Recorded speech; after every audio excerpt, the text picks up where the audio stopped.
ऋषित दिल से माफी मांग रहा था। उसे समझ आ गया था कि रिद्धिमा ने हमेशा उसकी दोस्त बनकर उसका साथ दिया था।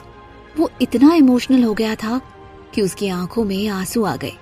ऋषित के आंसू देख रिद्धिमा का दिल पिघल गया और रिद्धिमा ने फौरन उसके आंसू पोंछते हुए कहा, इट्स ओके ऋष, उस वक्त बहुत बुरे हालात थे और तुम्हारी जगह कोई भी होता तो ऐसे ही कुछ सोचता। ऋषित नम आंखों के साथ बोला, थैंक यू मेरा साथ देने के लिए, पर उस वक्त तो मुझे ऐसा लग रहा था कि जैसे कोई है ही नहीं मेरे साथ, मैं बिल्कुल अकेला हूँ। रिद्धिमा ने मासूमियत से कहा, तुम न तब अकेले थे और ना अब अकेले हो, मैं हमेशा तुम्हारे साथ हूँ और तुम्हारा हमेशा साथ दूंगी। ये सुनकर ऋषित हल्के से मुस्कुराया। तभी रिद्धिमा धीरे से ऋषित के पास जाकर उसके होंठों पर किस करने लगी। ये देख कुछ पल तो ऋषित हैरान रह गया, क्योंकि इससे पहले रिद्धिमा ने उसे खुद से कभी भी किस नहीं किया था, उनकी शादी की रात भी नहीं। उस रात तो वो बहुत ज्यादा शर्मा रही थी। पर कुछ ही पलों में ऋषित भी उसे रिस्पॉन्ड करने लगा। थोड़ी देर बाद रिद्धिमा लंबी सांसें लेते हुए बेड पर लेट गई। ऋषित ने रिद्धिमा के ऊपर आकर उसे किस करना शुरू किया, जिसे रिद्धिमा भी रिस्पॉन्ड करने लगी। ऋषित खुद को रोक नहीं पाया और उसके हाथ रिद्धिमा के पूरे बदन पर घूमने लगे। रिद्धिमा ने भी उसे अपने और करीब खींचा और फिर रिद्धिमा के हाथ ऋषित के बालों में घूमने लगे। कुछ पलों के लिए जैसे दोनों सब कुछ भूल गए और फिर से एक दूसरे के बन गए। बहुत देर बाद दोनों ही थक कर एक दूसरे से लिपटे हुए थे। धीरे से ऋषित ने रिद्धिमा को ब्लैंकेट उड़ा दिया और उसके माथे को चूमते हुए बोला, हैप्पी बर्थडे रितु, बर्थडे तुम्हारा है पर मुझे लग रहा है कि मुझे ही गिफ्ट मिल गया। रिद्धिमा शर्म से लाल हो गई। फिर ऋषित ने मुस्कुराते हुए उसे अपने करीब खींच लिया और दोनों ही एक दूसरे की बाहों में सो गए। दोनों ही ये नहीं जानते थे कि साथ में बिताई ये रात उनके रिश्ते को कहाँ लेकर जाएगी, पर वो दोनों ही अब ये सोचना नहीं चाहते थे और एक दूसरे की बाहों में सुकून पाना चाहते थे। अगले दिन सुबह जब ऋषित की आंख खुली तो उसने देखा कि रिद्धिमा अभी भी उससे लिपट कर सो रही थी। ऋषित ने धीरे से उसके माथे पर किस किया और प्यार से उसके बाल सहलाने लगा। ऋषित ने दिल ही दिल में सोचा कि कल की रात कितनी मदहोशी भरी थी और वो दोनों एक बार फिर से एक हो गए थे। तभी रिद्धिमा ने अपनी आंखें खोली और ऋषित को अपने इतने करीब देख वो चौंकते हुए बोली, क्या कर रहे हो तुम? ऋषित धीरे से रिद्धिमा से दूर हुआ तो रिद्धिमा को अगले ही पल एहसास हुआ कि उसने कपड़े नहीं पहने और वो जल्दी से ब्लैंकेट से खुद को कवर करके चारों ओर देखने लगी तो उसे एहसास हुआ कि वो ऋषित के कमरे में थी और पास ही जमीन पर उनके कपड़े पड़े हुए थे। रिद्धिमा ने अपना सर पकड़ लिया क्योंकि उसके सर में बहुत दर्द हो रहा था।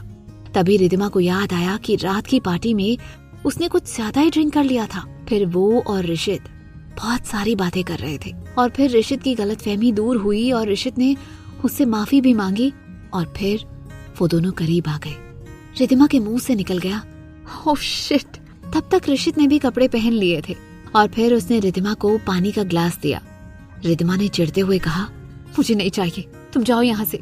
ऋषित ने मासूम सा चेहरा बनाते हुए कहा, पर ये तो मेरा ही कमरा है, मैं कहाँ जाऊं? रिद्धिमा ने किसी तरह खुद को ब्लैंकेट से कवर किया और वैसे ही उठकर वो अपने कपड़े समेटने लगी। ये देखकर ऋषित ने कहा, मैं देता हूँ ना कपड़े।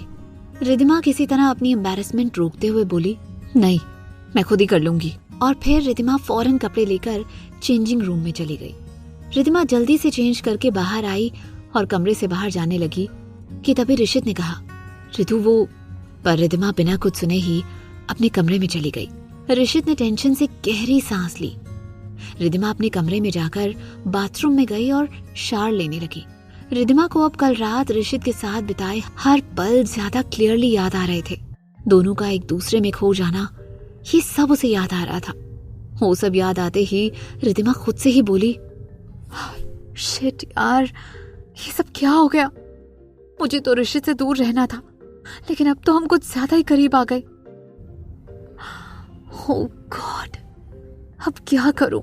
माना कि हम दोनों के बीच की ये गलतफहमी दूर हो गई है, लेकिन उसके बाद जो भी हुआ था वो कैसे भूल सकती हूँ मैं?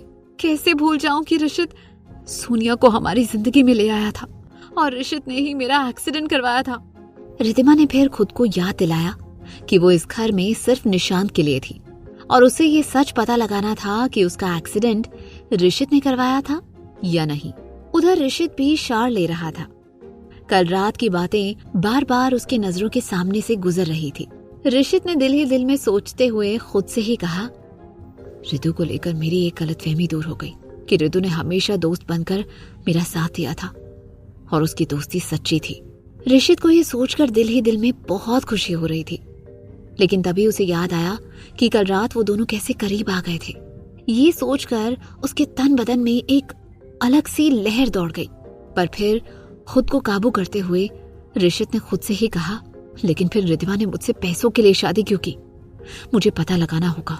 शिट, डैम इट, हमारे बीच जो भी कल रात हुआ उसके बाद पता नहीं रिद्धिमा कैसे रिएक्ट करेगी।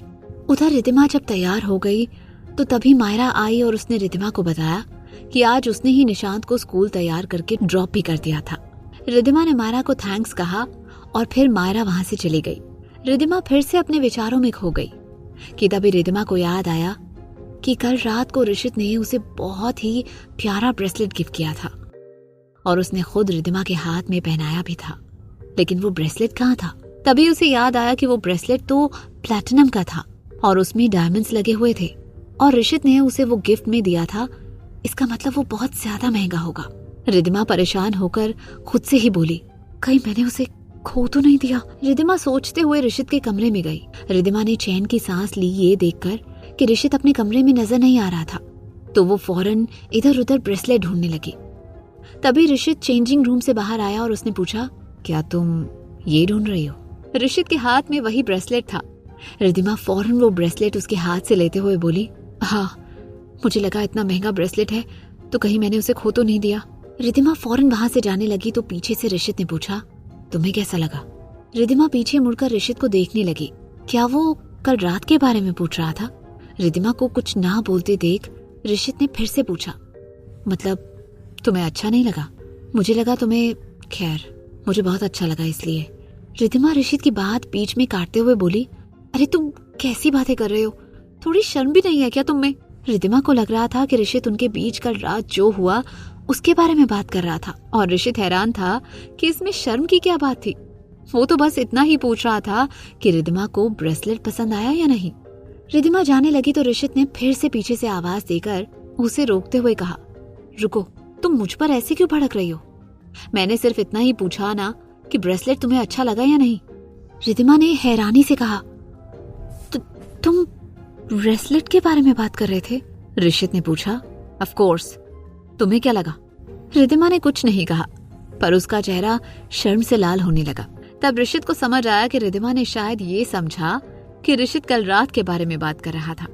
रिद्धिमा जाने लगी पर ऋषित ने उसका हाथ पकड़कर उसे अपनी तरफ खींच लिया। जाने अनजाने में दोनों को कल रात की नजदीकियां याद आने लगी और दोनों चाहें या ना चाहें उन्हें इस बारे में बात तो करनी ही होगी।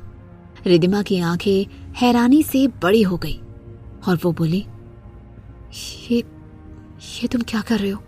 ऋषित लड़खड़ाते हुए बोला, कल रात जो हुआ, मतलब वो, मेरा मतलब है कि, रिद्धिमा ने भी थोड़ा एम्बैरेस्ड होकर कहा, वो रहने देते हैं, मतलब उस बारे में बात नहीं करते हैं।